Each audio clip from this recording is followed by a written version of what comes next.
Corona संक्रमितों की संख्या हुई 81 लाख के पार। अक्टूबर में आए 30% कम केस। छपरा, समस्तीपुर, मोतिहारी और पश्चिमी चंपारण में पीएम मोदी ने की चुनावी रैली। तेजस्वी का तंज। मोतिहारी आए प्रधानमंत्री जी पर बंद चीनी मिल के बारे में कुछ नहीं बोले। बिहार में आरएलएसपी प्रत्याशी रमेश कुशवाहा पर चलाई गई गोली। कुशवाहा बचे बाल बाल। मुंगेर गोलीकांड में मृतक अनुराग पोद्दार के पिता के बयान पर दर्ज हुआ पुलिस वालों पर केस।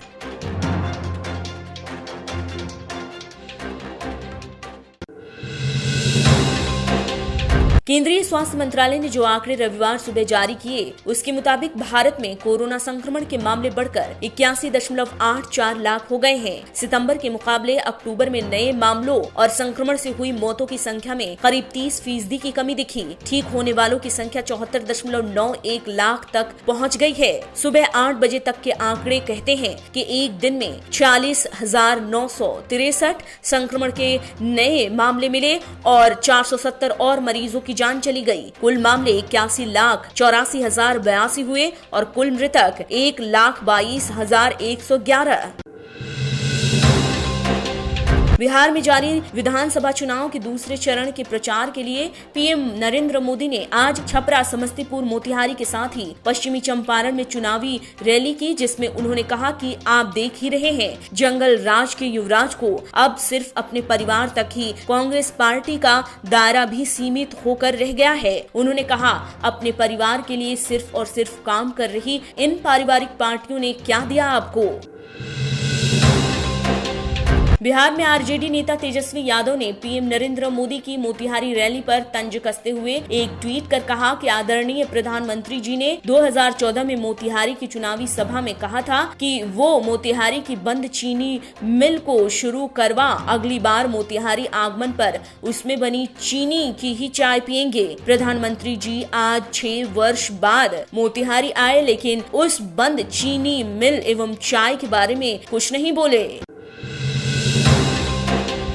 राष्ट्रीय लोक समता पार्टी के प्रत्याशी रमेश कुशवाहा पर हमले का मामला सामने आया है। बताया जा रहा है कि पूर्णिया के धमदाहा विधानसभा क्षेत्र में 2 अज्ञात लोगों ने कुशवाहा पर गोली चलाई। इस दौरान कुशवाहा बाल बाल बचे। कुशवाहा का आरोप है कि इस तरह से हमले सत्ता पक्ष घबरा कर करवा रहा है। धमकी दी जा रही है उनके कार्यकर्ताओं को। जिला प्रशासन से उन्होंने सुरक्षा की गुहार लगाई है। मामले की छानबीन हो रही है।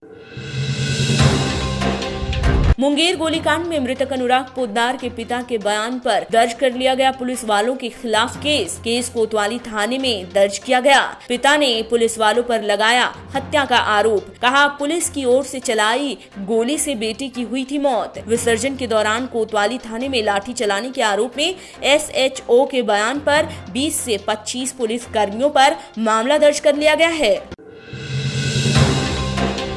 फरीदाबाद के निकिता हत्याकांड के संबंध में बल्लभगढ़ में महापंचायत बुलाई गई, जिसमें सर्व समाज महापंचायत में 21 साल की निकिता की हत्या के केस में दोषियों को जल्द फांसी की सजा दी जाए, ऐसा फैसला लिया गया। इसके बाद फरीदाबाद बल्लभगढ़ हाईवे को भीड़ ने जाम कर दिया और फिर पत्थरबाजी और तोड़फोड़ की जाने लगी। हालात बिगड़ने पर प्रदर्शनकारियों पर पुलिस ने लाठीचार्ज किया। फिलहाल हाईवे को पुलिस ने पूरी तरह से खाली करा दिया। लव जिहाद के खिलाफ यूपी के बाद हरियाणा में भी अब कानून बनाने को लेकर सोचा जा रहा है, जिसके बारे में हरियाणा के गृह मंत्री अनिल विज की तरफ से ट्वीट कर बताया गया। विज ने अपने ट्वीट में कहा कि हरियाणा में लव जिहाद के खिलाफ कानून बनाने पर विचार किया जा रहा है। फरीदाबाद के बल्लभगढ़ में सामने आए निकिता तोमर हत्याकांड के बाद फिलहाल लव जिहाद का मामला गरमाया है। इंडियन एयरफोर्स के officer wing commander Abhinandan Varthaman के भारत लौटने के सच का पर्दाफाश करने पर पाकिस्तान संसद के पूर्व स्पीकर अयाज सादिक पर अब पाकिस्तान में देशद्रोह का केस चलाने की तैयारी चल रही है। पहले तो इमरान खान सरकार में मंत्री शिबली फराज का कहना था कि कानूनी कार्रवाई की जा सकती है सादिक के खिलाफ, और अब मंत्री एजाज शाह ने कहा कि कई याचिकाएं मिली है सरकार को, जिसमें मांग की गई है कि संविधान की धारा 6 के तहत सादिक के खिलाफ मुकदमा चले। देशद्रोह को धारा 6 में परिभाषित किया गया है। किंग्स 11 पंजाब से सीएसके के आखिरी लीग मैच के मुकाबले में सीएसके के कप्तान धोनी ने ऐलान किया कि वे आईपीएल में खेलते रहेंगे। आईपीएल 2020 में उनके आखिरी बार टॉस के दौरान उनसे पूछा गया कि पीली जर्सी में ये आपका आखिरी आईपीएल मैच होगा क्या? धोनी ने जवाब दिया, नहीं, बिल्कुल नहीं, पीली जर्सी में ये मेरा आखिरी मैच नहीं है। वहीं सीएसके के सीईओ ने भी कहा था कि चेन्नई सुपर किंग्स की कप्तानी करते धोनी अगले सीजन में भी दिखेंगे।